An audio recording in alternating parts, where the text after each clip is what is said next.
Good evening दोस्तों। नमस्कार, मेरा नाम है विजयानंद आदिच और आप मुझे सुन रहे हैं विजय मैथ एकेडमी पे। जानता हूँ ये वीडियो बनाने में थोड़ा लेट हो गया है, पर आप लोगों को इससे पहले मैंने एक वीडियो बना के अरावली के बारे में सारी जानकारी दे दी थी। आज हम बात कर रहे हैं गवर्नमेंट ने जो यू टर्न लिया है, यानी कि गवर्नमेंट ने जो अरावली पर अभी फैसला लिया है। मोदी गवर्नमेंट ने अभी कहा है कि अरावली में खनन अब बिल्कुल भी नहीं होगा। केंद्र सरकार और राज्य सरकार ने ये फैसला लिया है, पर ये फैसला क्यों लिया, किस कारण लिया, आज उस पर हम चर्चा करेंगे।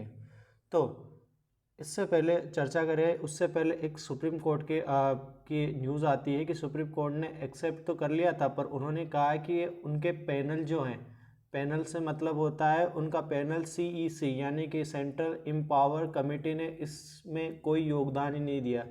जो आप जानते हैं CEC जो है वो आपके पास 2002 में सुप्रीम कोर्ट के द्वारा संस्था बनाई गई थी। इसका कार्य क्या होता है? पर्यावरण और वनों से जुड़े मामलों पर निगरानी रखना, अदालत के आदेश का पालन का सुनिश्चित करवाना और पर्यावरण संरक्षण जुड़े मामलों को कोर्ट से सलाह लेना। पर यहाँ पर जो सरकार ने जो फैसला लिया इसमें CEC से कुछ भी नहीं पूछा गया। इससे नहीं पूछने पर और कोर्ट ने जो ये जवाबी कार्रवाई की गई है उसके बाहर इसमें कहा जा सकता है कि सरकार ही इन्वॉल्व हुआ करती थी। अब ये जानते हैं ये मामला इतना महत्वपूर्ण क्यों है, क्योंकि हम सभी जानते हैं अरावली पर्वतमाला जो है वो सबसे पुरानी पर्वत श्रृंखला है। पहले कहा जाता था कि हिमालय से भी पहले की है, ये बड़ी ऊंची हुआ करती थी, पर वक्त के साथ समय के साथ इरोजन होते होते ये हवाओं के साथ धीरे धीरे घटती हुई चली गई। इसका महत्वपूर्ण, जैसा कि मैंने पहले भी मेरे एक लेक्चर में आपको बता चुका हूँ, यह मरुस्थल रोकने, जलवायु संरक्षण, जैव विविधता के लिए महत्वपूर्ण है। अब इस निर्णय से क्या होगा?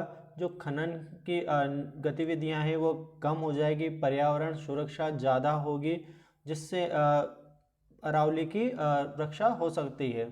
जैसा कि हम पहले बता चुका हूँ आपको कि अरावली गुजरात, राजस्थान, हरियाणा, दिल्ली तक फैली हुई है।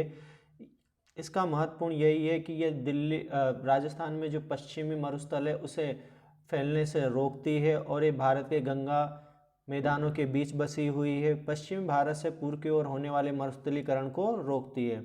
ठीक है, और इसका एक और महत्वपूर्ण है कि यह राजस्थान, हरियाणा, दिल्ली के प्रमुख भूजल पुनर्भरण क्षेत्र के लिए अंडर ग्राउंड वाटर रिचार्ज के लिए बहुत ही ज़रूरी है। और जो दिल्ली की, आप जानते हो दिल्ली की हालत कितनी ख़राब है, तो ये दिल्ली में जो धूल भरी आंधियाँ वायु प्रदूषण को भी नियंत्रित करने के यूज़ में आती है। यहाँ पर जो वनस्पति मिलती है वह सूक्ष्म पर्णपाती वन, वन्य जीव, गलियारे और खनिज समृद्ध भूगर्भ पाए जाते हैं, जिसके लिए ही अधिकांश खनन किए जाते हैं। अब इस जो केंद्र सरकार ने आदेश दिया है उसमें कहा गया है कि नए पट्टों पर अब पूर्णतः प्रतिबंध रहेगा।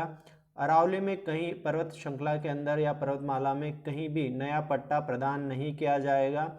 यह सभी संबंधित राज्य यानी कि दिल्ली, गुजरात, राजस्थान और हरियाणा में लागू रहेगा।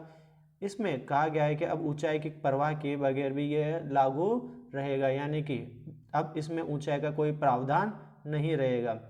अब इससे बड़ा यू टर्न कहा जा सकता है। बड़ा यू टर्न क्यों कहा जा सकता है? इसमें आप देख सकते हैं पुरानी धारणा और वर्तमान धारणा, करंट रियलिटी और अर्लियर परसेप्शंस। ठीक है, कि क्यों इसको यू टर्न कहा जा सकता है। इसके अलावा जनता और राजनीति की तीव्र प्रक्रिया, विपक्ष ने भी इस मुद्दे को बड़ी अच्छे तरीके से निभाया। और इसके अलावा जो राजस्थान के जितने भी जिलों में से अरावली निकल दे दिया, संपूर्ण राजस्थान ने इसका कड़ा विरोध किया। इसके अलावा पर्यावरण के जो कार्यकर्ता हैं, पर्यावरण वैज्ञानिक हैं, उन्होंने भी इसका पुरजोर विरोध किया। इससे कहा गया है कि अगर ये दोहन, क्योंकि जेन्युइन बात है, अगर इससे दोहन ज़्यादा होगा तो दोहन ज़्यादा होने से पर्यावरण को सबसे ज़्यादा क्षति पहुंचती। पर्यावरण के साथ राजस्थान, जहां मेजॉरिटी 100 मीटर से कम की 10% ही 100 मीटर को पार कर पाती है, तो वो 10 मीटर को छोड़ के सभी जगह दोहन शुरू हो जाता। और आज भी कहीं ना कहीं देखा जाए तो दोहन अनिश्चित रूप से चल ही रहा है। आज हम देखते हैं कि राजस्थान में कई बार जब पुलिस वाले दोहन रोकने जाते हैं, खनन रोकने जाते हैं, तो उन पे ट्रक चढ़ा दिया जाता है या उन पे गाड़ियाँ चढ़ा दी जाती है। ठीक है, अब यहाँ पर संकीर्ण परिभाषा देके कम संरक्षण और अधिक दोहन की पहले परिभाषा हुआ करती थी, पर जब 100 मीटर का कहा गया तो इससे ये साबित हुआ कि इसका अधिक खनन किया जाएगा, अधिक दोहन होगा।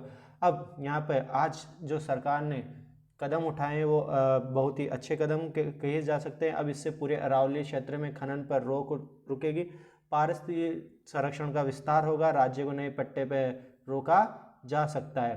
अब क्षेत्रों का विकास क्या क्या करा गया है, सरकार ने स्पष्ट किया है कि अरावली में संरक्षित क्षेत्र घटाए नहीं जाएंगे बल्कि बढ़ाए जाएंगे। इसे लागू करने के लिए Indian council of forest research and education ICFRE को जिम्मेदारी दी गई है, जो अब वैज्ञानिक मानचित्रण करके साइंटिफिक मैपिंग करेगा पूरी अरावली की। इसके साथ साथ पर्यावरण के संबंधित क्षेत्रों की पहचान करेगा, कहाँ कहाँ हमें यहाँ खनन को पूर्णतः रोकना है, क्योंकि आप मैं खुद राजस्थान से हूँ और हमारे यहाँ हम जानते हैं निर्माण के लिए जो खनन किया जा रहा है वो कभी तक रुका नहीं है, और खनन निर्माण के लिए नो गो जोन की सिफारिश की गई है कि यहाँ पर आप नो जोन ही रहेगा। सबसे इसमें स्पष्ट बात है कि संरक्षण नीति अब ऊंचाई आधारित दृष्टिकोण से हटकर पारिस्थितिकी तंत्र आधारित दृष्टिकोण पर आधारित होगी। और यही पर ये सारा जो लेक्चर है मैं यहाँ पर ख़त्म करता हूँ, ताकि आप लोगों को संपूर्ण जानकारी मिल चुकी होगी।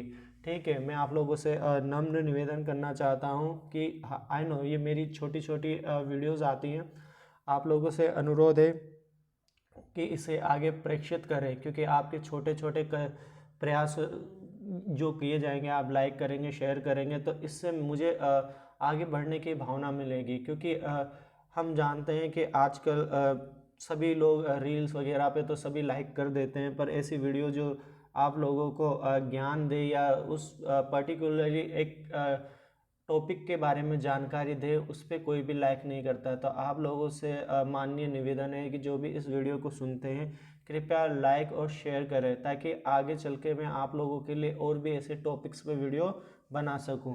Thank you so much.